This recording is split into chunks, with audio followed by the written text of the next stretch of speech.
अन्नपतेन्नस्य नूदे जनमेवस्य सुग्मिनः प्रप्रदातारन्तारिख ऊरजन्दो देहिद्विपदे चतुष्पदे चतुष्कोणमण्डलं कृत्वा तदुपरि नैवेद्यपात्रं निधाय गायत्रीमन्त्रेण पात्रं प्रोक्षयेत् ऋतन्त्वा सत्येन परिखिञ्चामि धेनुमुद्रयाम् अमृतीकृत्य गरासमुद्रया ॐ प्राणाय स्वाहा ॐ अपानाय स्वाहा ॐ व्यानाय स्वाहा ॐ उदानाय स्वाहा ॐ समानाय स्वाहा ॐ ब्रह्मणे नमः।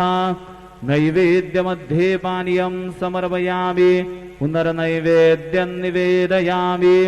ॐ प्राणाय स्वाहा ॐ अपानाय स्वाहा ॐ व्यानाय स्वाहा ॐ उदानाय स्वाहा ॐ समानाय स्वाहा ॐ ब्रह्मणे नमः।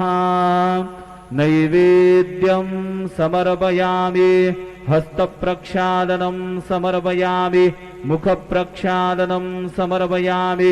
शेषोपचारार्थे प्रार्थनापूर्वक नमस्कारं करोमि। श्री सच्चिदानंद सद्गुरु साईनाथ महाराज की जय।